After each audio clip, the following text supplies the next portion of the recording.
বাজারে পেঁয়াজ আমদানি করছেন কৃষকরা, কিন্তু সরকার থেকে কোন রকমের সাহায্য পাচ্ছে না বাংলাদেশের কৃষকরা।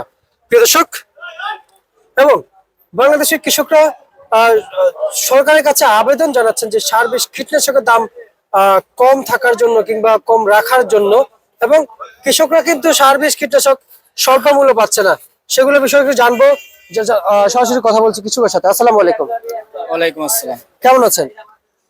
আলহামদুলিল্লাহ ভালো আছি। কি নাম আপনার? আমার নাম রবিউল। আচ্ছা, শুরুতে জানতে চাই আপনি কোন জেলা থেকে আসছেন? আমি ফরিদপুর থেকে এসেছি, মধুখালী থানা। আচ্ছা, কত বস্তা পেঁয়াজ নিয়ে আসছেন? আমরা মানে আইসি 3-4 জন মিলে এক গাড়ি নিয়ে আইসি 126 বস্তা। আচ্ছা, পেঁয়াজের উৎপাদন খরচ কেমন বুঝতেছেন? কতটুকু পরিমাণ বেশি? মানে শতাংশ 2 মণ করে হয়েছে। না না, উৎপাদন খরচ খরচ মানে টোটাল জি জি জি, উৎপাদন খরচ কি আগে থেকে বাড়ছে? আগে থেকে বাড়ছে। আচ্ছা সবকিছু যেমন সারের দাম বাড়ছে, সবকিছুর দাম বাড়ছে। আচ্ছা, গেল বছর টোটাল কত টাকা খরচ হচ্ছে আপনাদের? গত বছর আনলে গত বছর তুলনামূলক গত বছর কয় টাকা হয়েছে? আপনাদের গত বছরের তুলনামূলক আপনারা এই বছর কত টাকা বাড়তি হচ্ছে আপনার কাছে? মানে দোকানে বাকি নাকি না না না, উৎপাদন খরচ টোটাল খরচ? জি জি। টোটাল খরচ ওইভাবে তো ধরে না, নিজে খাটি। আচ্ছা নগদ মানে এর ভিতরে ইনভেস্ট করি, আবার সারের দোকানে বাকি। সারের দোকানে আমার প্রায় 60-70 হাজার মতো লইছে। আচ্ছা। টোটাল মানে সব দেখা হয় না তো, মানে আইডিয়া বললাম যে এত হইছে আমার। এত হয়েছে। আচ্ছা, এবার বলেন গেল বছর থেকে গত বছর থেকে এবছরে আপনি যে বলছেন যে যেমন সার বিষ কীটনাশক কিংবা উৎপাদনের খরচ বেশি, তো গেল বছর তার মানে কি 60,000 টাকা খরচ হয়েছে? এবছর আপনি 70,000 টাকা বলতেছেন, এমনই কি খরচ হয় নাকি আরো কোনো কারণ আছে এখানে? সারের দাম তো আগে সাথে পাখিতে 30-40 হাজার টাকা খরচ হয়। খরচ আছে। আচ্ছা আচ্ছা আচ্ছা আচ্ছা। আর সরকার থেকে কোনো সাহায্য পাচ্ছেন? সরকার থেকে পাচ্ছি না। কোনো সাহায্য পাচ্ছেন না? এই যে পেঁয়াজ নিয়ে সবই তো আমাদের কিনা লাগছে। সবই আপনাদের কিনা?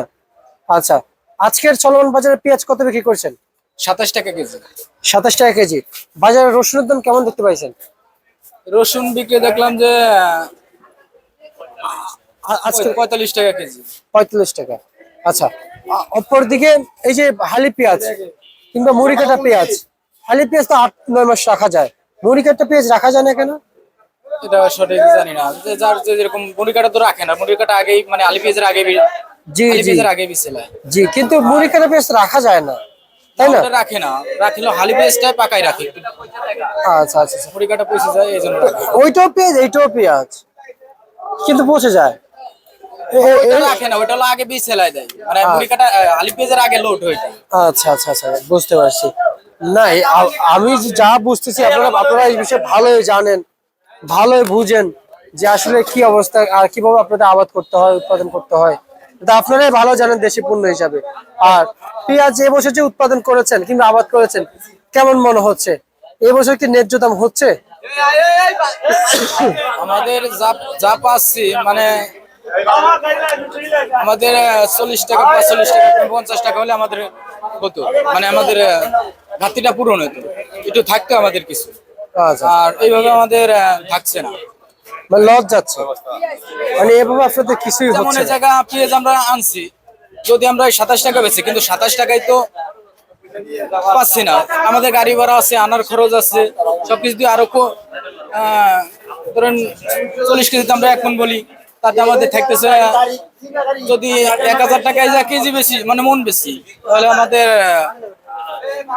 বাড়ি যেতে যেতে আমাদের আরো কম থাকে, কিন্তু গাড়ি ভাড়া আনার খরচ এতে ফিরে 800 টাকা পড়ে যায়। আচ্ছা আচ্ছা, বুঝতে পারছি। ঠিক আছে, আপনাকে অসংখ্য অসংখ্য ধন্যবাদ।